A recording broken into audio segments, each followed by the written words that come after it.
La palabra que el Señor tiene para nuestra meditación se encuentra en la primera epístola a Timoteo, capítulo 3, versículo 16.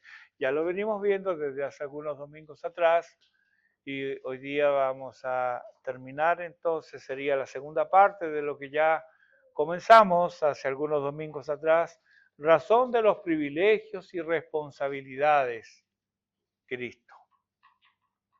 Cristo es la razón de nuestros privilegios y responsabilidades. El domingo antepasado comenzamos con el misterio de la piedad, declarado en 6 frases breves en este texto.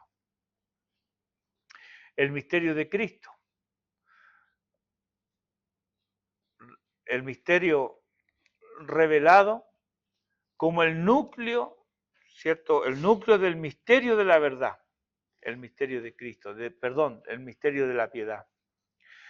Hemos dicho que está escrito para nuestro conocimiento, pero también y especialmente para que lo tengamos en cuenta al conducirnos como es digno de Él, como es debido a quienes profesan fe en Jesucristo, y también para saber cómo tratar con las doctrinas erróneas de unos y otros. Como es el encargo a Timoteo en el capítulo 3, los versículos 3 al 7, y luego de este texto, terminando este texto, comenzando con el capítulo 4. Así, nuestro privilegio de representar a Cristo y nuestra responsabilidad de proclamarlo pasan por valorarlo debidamente. En otras palabras, si no valoramos a Cristo, no lo sentiremos como nuestro privilegio representarlo o nuestra responsabilidad de proclamarlo. Ambas nacen de que estimamos a Cristo. Primera de Pedro capítulo 2 versículo 7 dice, para vosotros pues, los que creéis, Él es precioso. Una característica de aquellos que creen en Cristo es que Cristo les es precioso. Y de ahí nace la responsabilidad de proclamarlo y el privilegio de anunciarlo. Si este reconocimiento y sentimiento está en nosotros, será natural entonces anunciar las virtudes de aquel que os llamó de las tinieblas a su luz admirable, como dice Pedro en su primera epístola, capítulo 2, versículo 9. ¿Quién es este? Precioso para los creyentes, cuyas virtudes debemos anunciar. Lo hemos visto. Dios fue manifestado en carne. El pecado y la maldición que conlleva debilitó la naturaleza humana y la hizo susceptible a la enfermedad y la muerte, a la degradación y a la corrupción. Pero, maravilla, aquí entra Cristo, el Hijo de Dios, enviado por Dios y nacido de una virgen. Al adoptar nuestra naturaleza humana degradada por el pecado, debilitada al extremo, no podemos menos que concluir que este ser tan glorioso en su preexistencia nos manifiesta un amor infinito que condesciende a vivir en nuestra miserable existencia. Ciertamente, Juan está maravillado al reflexionar en esto y escribe como despertando de un plácido sueño, como extasiado. Él dice, y aquel verbo fue hecho carne y habitó entre nosotros y vimos su gloria, gloria como del unigénito del Padre, lleno de gracia y de verdad. ¡Qué maravilla! El Dios omnipotente estuvo entre nosotros. Eso lo dice Juan en 1:14. A esta expresión magnífica de amor eterno le sigue otra no menos difícil de explicar. Dice nuestro texto, justificado por el Espíritu. Dios fue manifestado en carne, dice el texto, pero no todos vieron su gloria. Juan capítulo 1, versículos 9 al 11 dice, aquella luz verdadera que alumbra a todos los que alumbra a todo hombre, venía a este mundo, pero el mundo no le conoció. A lo suyo vino. Y los suyos no le recibieron. Por inexplicable que esto no sea, por necio e injusto que fuera, y es este comportamiento, lo cierto es que estaba profetizado cientos de años atrás, cuando el profeta Isaías escribe, inspirado por el mismo Espíritu que justifica al eterno Hijo de Dios, dice ahí en Isaías 53, versículos 2 y 3, como raíz de tierra seca. ¿Ha visto alguna raíz de tierra seca? Como raíz de tierra seca. No hay parecer en él, ni hermosura. Le veremos, mas sin atractivo para que le deseemos. Despreciado y desechado entre los hombres. Varón de dolores, experimentado el quebranto, y como que escondimos de él el rostro. Fue menospreciado y no lo estimamos. El mundo que él amó y que por causa de su ruina vino, fue el principal obstáculo a su misión redentora, negando sus pretensiones divinas, persiguiéndole con palabras y actitudes calumniosas. Lo despreciaron, lo echaron fuera, lo expulsaron, lo acusaron injustamente, lo condenaron a muerte y lo crucificaron. Puestas así las cosas, empatizamos con los discípulos camino de Emaús, cuando ellos, caminando cabizbajos y perplejos, cegados por la tristeza, no reconocen al Hijo de Dios que se acerca a ellos para oírles, para escuchar de sus esperanzas frustradas, para oír de sus anhelos idos. Cuánta decepción y derrota hay en sus palabras, en las palabras de los discípulos. Así es el hombre que no considera al Cristo vivo. Está derrotado. La vida no tiene sentido para él. Así es el hombre que no considera al Cristo vivo, al Dios vivo y verdadero, porque sin Dios no hay esperanza, no hay futuro, no hay vida eterna. Y la vida presente. A esa conclusión han llegado los filósofos. La vida es un absurdo. Escuchemos a estos discípulos de Emaús. Pensemos. Ellos tenían una esperanza que se truncó en su mente, en su pensamiento, porque ese Cristo estaba muerto. ¿Qué dicen ellos? En Lucas 24, 20, 21, leímos sus palabras, lo que ellos dijeron. Los principales sacerdotes y nuestros gobernantes lo sentenciaron a muerte y lo crucificaron. Imagínense cuánto dolor hay en estas palabras. Esos eran los hechos indesmentibles conocidos por ellos. Pero nosotros, dice, nosotros esperábamos que Él era el que había de redimir a Israel. Y ahora, además de todo esto, hace ya 3 días que esto ha acontecido. Se supone que nuestros principales sacerdotes conocen a Dios.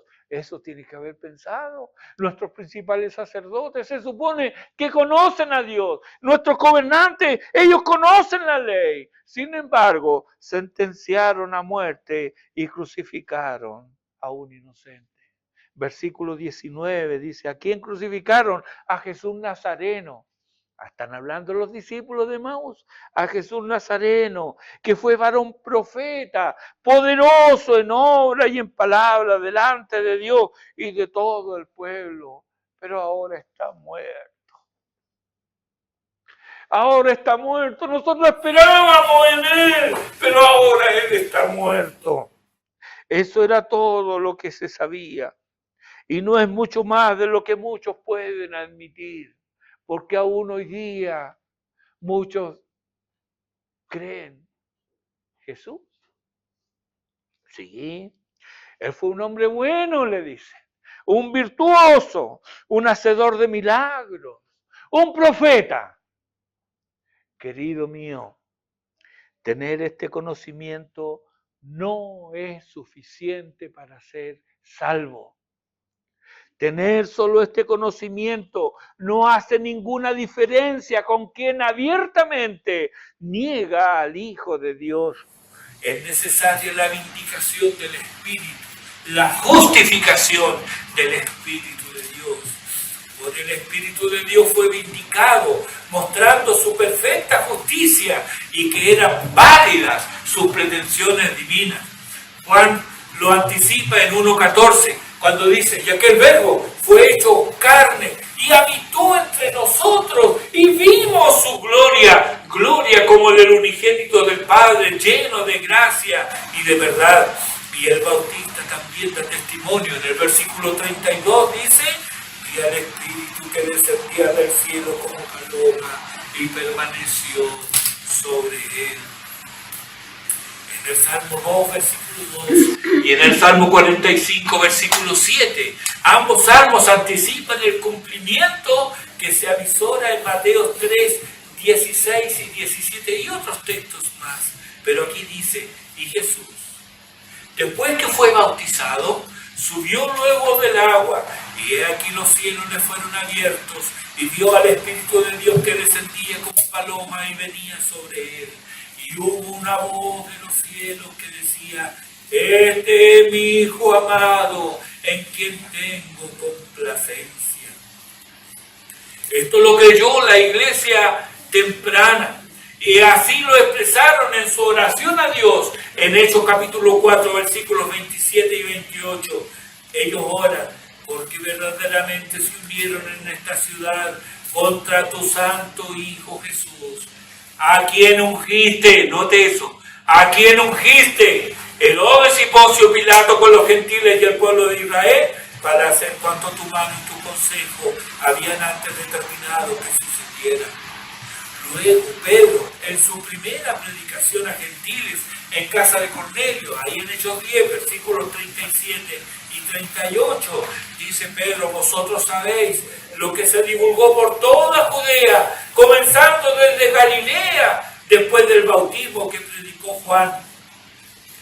Cómo Dios ungió con el Espíritu Santo y con poder a Jesús de Nazaret, y cómo éste anduvo haciendo bienes y sanando a todos los oprimidos por el diablo, porque Dios estaba con él.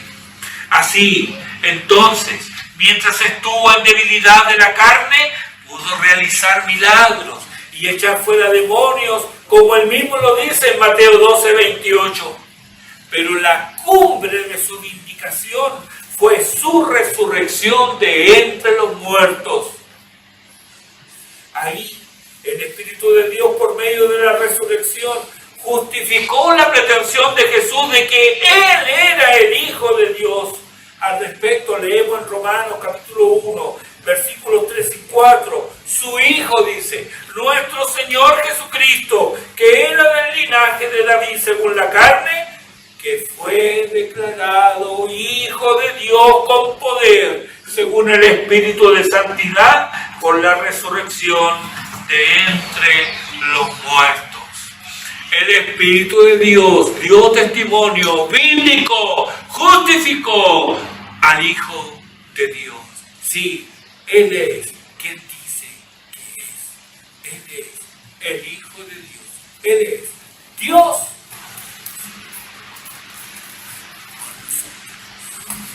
Él es Emmanuel. Él es Dios manifestado en carne. Continúa el misterio de la piedad con otra frase, dice, visto de los ángeles. El hecho grandioso de la resurrección de Cristo se destacó en la predicación apostólica desde el principio.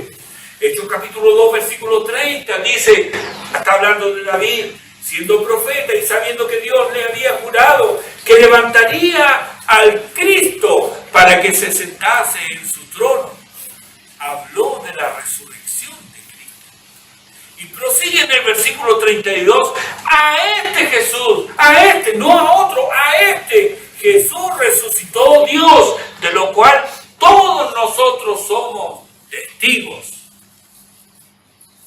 Hechos 3:15, y matasteis al autor de la vida, a quien Dios ha resucitado de los muertos, de los cuales nosotros somos testigos. Otra vez, el hecho de la resurrección y el testimonio de los apóstoles. Sí, nosotros supimos y vimos esto. Hechos 4:10, sea notorio a todos vosotros y a todo el pueblo de Israel, que en el nombre de Jesucristo de Nazaret, a quien vosotros crucificasteis y a quien Dios resucitó de los muertos, por él este hombre está en vuestra presencia sano. Otra vez, dando testimonio de la resurrección de Cristo. Esta es la vindicación del Espíritu de Dios, vindicando al Hijo de Dios. Pero hay más, porque dice en Hechos 7:55, pero Esteban, lleno del Espíritu Santo, puesto los ojos en el cielo, vio la gloria de Dios y a Jesús que estaba a la diestra de Dios. Versículo 59, y apedreaban a Esteban, mientras él invocaba y decía, Señor Jesús, recibe mi espíritu. Él vio a Jesús en gloria, no estaba muerto, vivía y vive, y a él se le invoca hasta hoy. Pablo fue testigo de esto. El Señor resucitó. Aleluya. Así cantamos. La resurrección entonces fue su total y completa vindicación. Y en relación con este hecho vindicatorio es que fue visto de los ángeles. Un ángel del Señor removió la piedra del sepulcro. Provocó en los guardias, hombres recios y curtidos del ejército imperial, un terror paralizante. Mientras el mismo ángel trataba con dulzura y deferencia a las mujeres que habían ido de madrugada al sepulcro, provocando en ellas el gozo de saber que su Señor no estaba en la tumba, sino que había resucitado. Si recorres el final de cada uno de los evangelios, verás escenas semejantes. Los ángeles mostraron interés en el nacimiento del Hijo de Dios. Fueron los ángeles que anunciaron a los pastores en la vigilia de la noche que había nacido hoy en la ciudad de David un Salvador que es Cristo el Señor. Lucas capítulo 2, versículos 9 al 12. Fue una multitud de ángeles que comunicaron su alegría celestial a los hombres cantando gloria a Dios en las alturas y en la tierra paz, buena voluntad para con los hombres, dice Lucas 2:14. Fueron ángeles que vinieron, asistieron y sirvieron a Jesús luego de su triunfo sobre Satanás cuando éste lo tentó en el desierto. Lo lees ahí en Mateo 4:11. Fue un ángel del cielo que se le apareció para fortalecerle cuando él oraba en agonía en el huerto de Getsemaní. Lo dice Lucas 22, del 42 al 44. Fueron ángeles los que hablaron a los discípulos después de su ascensión en Hechos 1, versículos 10 y 11. Los ángeles siguieron con interés intenso cada movimiento desde su nacimiento, su vida terrena toda, su muerte y resurrección. Ellos, dice Pedro, 1 Pedro 1:12, tienen un deseo intenso de comprender la redención. ¡Qué contraste con nosotros! tan indiferentes a las profecías de las Escrituras y a los hechos salvíficos de nuestro buen Dios y Salvador Jesucristo. Si hasta nos cabe el mismo reto que se llevaron los discípulos camino a Emaús en Lucas 24, 25. Oh, insensatos y tardos de corazón para creer todo lo que los profetas han dicho. Pues, hermanos, ¿no es verdad que nuestros ojos de la fe se empañan en la duda de la incredulidad cuando no consideramos sus palabras? ¿No es verdad que ahí como que crece la incredulidad en nuestros corazones? Mientras los hombres dudan, los ángeles que no le perdieron pisada al Salvador lo reconocen como su glorioso Señor. ¿Y tú? ¿Sigues de cerca al Salvador? ¿Te alimentas de las palabras de su boca? Ah, hermanos, cuán dulces son sus palabras, nutritivas, llenas de fe y esperanza. ¿Y cuánto las necesitamos? Pues mira la frase siguiente, dice, predicado a los gentiles. 1 Timoteo 3:16. ¿Y qué predicamos? Predicamos a Cristo crucificado por nuestros pecados y resucitado para nuestra justificación. Nos gloriamos en la cruz de Cristo. Pedro nos recuerda quiénes somos, el privilegio que tenemos y la responsabilidad que conlleva el ser redimidos.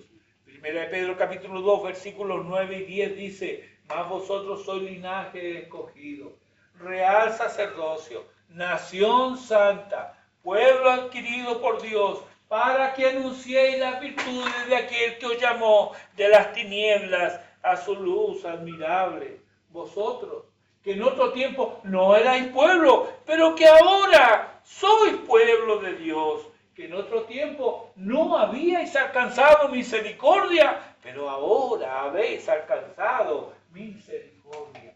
Hay un antes y un después.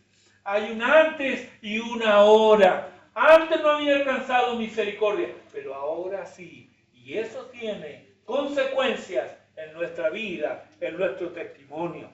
Antes de su ascensión a los cielos y después de haber resucitado de entre los muertos, el Señor Jesús proclamó, toda potestad me es dada en el cielo y en la tierra. Por tanto, id y haced discípulos a todas las naciones, bautizándolos en el nombre del Padre y del Hijo y del Espíritu Santo, enseñándoles que guarden todas las cosas que os he mandado.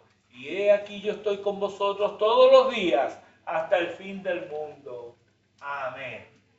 Mateo 28, desde el versículo 18 al 20. La gran comisión no comienza en el versículo 19, comienza en el 18. Toda potestad me es dada en el cielo y en la tierra. Por tanto, en consecuencia, id.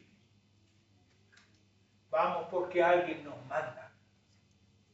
Vamos porque alguien nos respalda. Hablamos porque alguien es nuestro respaldo, nuestro soporte. Por eso vamos con seguridad. ¡Qué contraste!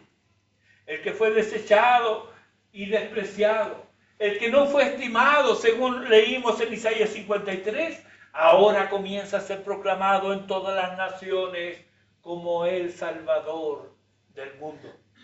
Ahora vemos a Pedro ante el gentil Cornelio y todos los de su casa predicándoles. En Hechos 10:43, de este dan testimonio todos los profetas, que todos, note, que todos los que en él creyeren recibirán perdón de pecados por su nombre. Yo puedo testificar de que eso es verdad, porque creí en él y él perdonó todos mis pecados. Todos. Ya no solo la casa de Israel, como en Hechos 2:36, aunque ya se vislumbra en esa predicación el alcance más allá de Israel de la misericordia y la gracia de Dios. Por ejemplo, en el versículo 39 dice, porque para vosotros es la promesa. Está Pedro hablándole a un auditorio judío y les dice, para vosotros es esta promesa y para vuestros hijos y para todos los que están lejos. Pero note cómo añade aquí, guiado por el Espíritu de Dios, para cuantos el Señor nuestro Dios llamare. En el mismo sentido se pronuncia Pablo en Hechos 20:21, testificando, dice Pablo, a judíos y a gentiles, acerca del arrepentimiento para con Dios y de la fe en nuestro Señor Jesucristo. Dos cosas, arrepentimiento para con Dios, fe en nuestro Señor Jesucristo. Pablo también relata que es el encargo que recibió en su conversión en Hechos 26, versículos 17 y 18, donde le dice Dios, librándote de tu pueblo y de los gentiles. Ah, qué bien que me libre. Pero, ¿qué más le dice? A los cuales te envío, dice. A quienes te envío, a quienes ahora te envío, a los gentiles. Te libré de ellos, pero te envío a ellos. Para que abra sus ojos, para que se conviertan de las tinieblas a la luz y de la potestad de Satanás a Dios, para que reciban por la fe que es en mí perdón de pecados y herencia entre los santificados. ¡Qué privilegio, hermanos! Predicar a Jesucristo es lo que debemos hacer con gozo y alegría, pero también con conocimiento y con devoción. ¿Y cuál es la consecuencia de la predicación? Nuestro texto nos responde, nos dice, creído en el mundo. Permíteme ir a Romanos capítulo 10, versículos 14 y 15. Oye las preguntas que están aquí y reflexiona en tu corazón.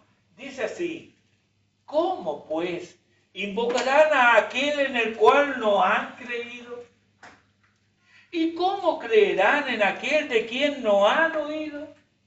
¿Y cómo oirán sin haber quien les predique? ¿Y cómo predicarán si no fueren enviados? Estas son citas directas de Isaías 52:7 y Nahum 1:15. ¿Y sabes por qué no hay más que creen? Bueno, la incredulidad es un factor a considerar, podrías decir. Y tienes razón. Pero te sugiero ver otra causal. ¿Te consideras enviado?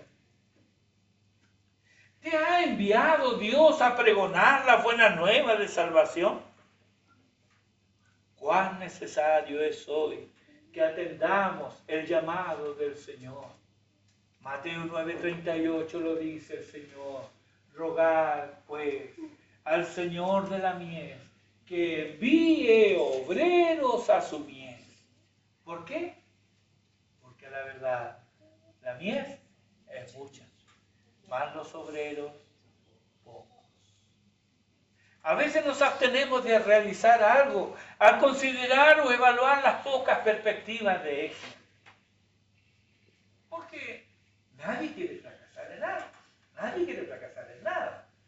Emprendemos algo con la esperanza de triunfar. Y mira la paradoja. El éxito de la labor de predicación está asegurado y firmemente atestiguado en diversas escrituras. Comenzando desde Génesis capítulo 12, versículo 3, donde Dios le dice a Abraham, y serán benditas en ti todas las familias de la tierra. El Salmo 72:11, todos los reyes se postrarán delante de él, todas las naciones le servirán. En Amós 9:12, aquellos sobre los cuales he invocado mi nombre, posean el resto de Edom, y a todas las naciones, dice Jehová que hace esto. Miqueas 4:2, vendrán muchas naciones y dirán, venid y subamos al monte de Jehová y a la casa del Dios de Jacob, y nos enseñará en sus caminos, y andaremos por sus veredas, porque de Sión saldrá la ley, y de Jerusalén la palabra de Jehová. La paradoja es que mientras el éxito está asegurado y la inversión es segura, son pocos los que se atreven y obedecen el mandato: ir y hacer discípulos a todas las naciones. Jesús dice que su casa no es exclusiva de un grupo determinado. Citando Isaías 56:7, dice el Señor: no está escrito, mi casa será llamada casa de oración para todas las naciones. No es solamente para el pueblo judío, para todas las naciones. Los redimidos por Dios son de todo linaje y lengua y pueblo y nación, dice Apocalipsis 5:9. Y lo son por el Evangelio. ¿Por qué? Porque es poder de Dios para salvación a todo aquel que cree. Note, no hay distinción, no hay exclusivismo, es para todo aquel que cree. Romanos 1:16. Así que, dice que es creído en el mundo, entonces ¿qué debemos hacer? 2 Timoteo 4:2, predica la palabra. Predica la palabra. ¿Cuál es el resultado? Hechos 13:48. Y creyeron todos los que estaban ordenados para vida eterna. Tu deber, mi deber, es predicar la palabra. Que se conviertan, eso es tarea, resorte, trabajo, obra del Espíritu de Dios, no tuya ni mía. Pero debes predicar la palabra. La última frase de este himno antiguo en nuestro texto, que dice: recibido arriba en gloria. La recepción del Cristo triunfante fue profetizada también. Hermanos, ¿no nos asombra que todo esto esté escrito con siglos de anticipación? Todo esto. Así lo vemos profetizado por David en el Salmo 24, versículos 7 al 10, con la entronización del Rey de Gloria. Lo mismo registra el evangelista Marcos en el capítulo 16, versículo 19, dice: y el Señor, después que les habló, fue recibido arriba en el cielo y se sentó a la diestra de Dios. El mismo Señor, reconviniendo a los discípulos en Lucas 24:26, les pregunta: ¿no era necesario que el Cristo padeciera estas cosas y que entrara en su gloria? El Cristo, el Verbo eterno, el Hijo de Dios, vino desde su excelsa gloria a morar entre los hombres. Vivió, sufrió, murió y resucitó para ser recibido arriba en gloria. Vino desde la gloria, glorioso, y ascendió a la gloria, demostrando ante todos el completo éxito de su misión redentora. Todo lo que él hizo fue aceptado por el Padre.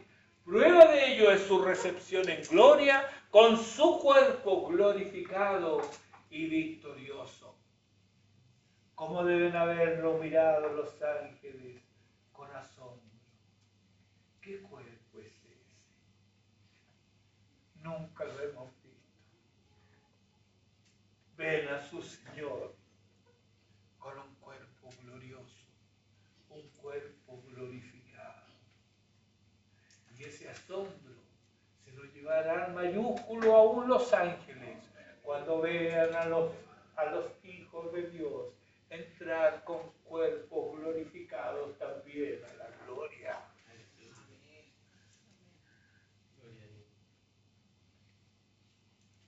Efesios 4:10, el que descendió es el mismo que también subió por encima de todos los cielos para llenarlo todo.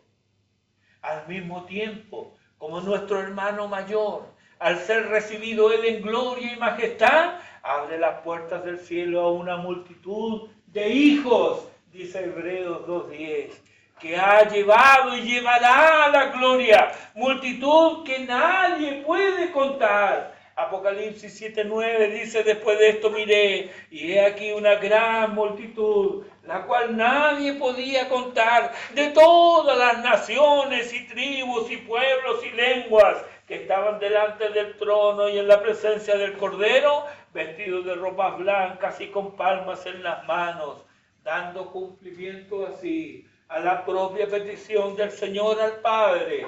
En Juan 17:24, donde el Señor ora: Padre, aquellos que me has dado, quiero que donde yo estoy, ellos estén conmigo, para que vean mi gloria que me has dado. Él fue recibido arriba en gloria, y ese es también tu destino. Verdaderamente, hermano, podemos concluir como el apóstol al principio en este versículo: grande es el misterio de la piedad. Esta es la verdad, que como iglesia local estamos llevados a adornar con nuestros actos. Recuerda, el versículo 15 dice, para que si tardo, sepas cómo debes conducirte en la casa de Dios. Y también debemos defender esta verdad. Pero hacemos una pobre defensa cuando nuestros actos oscurecen estas verdades que decimos creer. Y lejos de adornar esta verdad, la afeamos con acciones impropias de un príncipe del pueblo de Dios.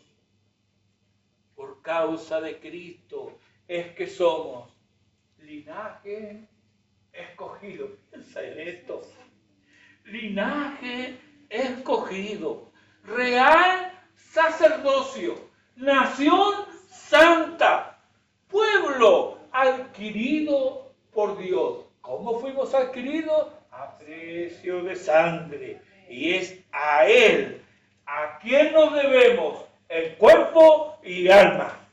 Le pertenecemos a Él, ya no nos pertenecemos a nosotros mismos. Entonces, querido hermano, te invito entonces a que juntos adornemos la doctrina del Dios nuestro Salvador. Dios tenga misericordia de nosotros y nos bendiga. Haga resplandecer su rostro sobre nosotros, para que sea conocida en la tierra su camino.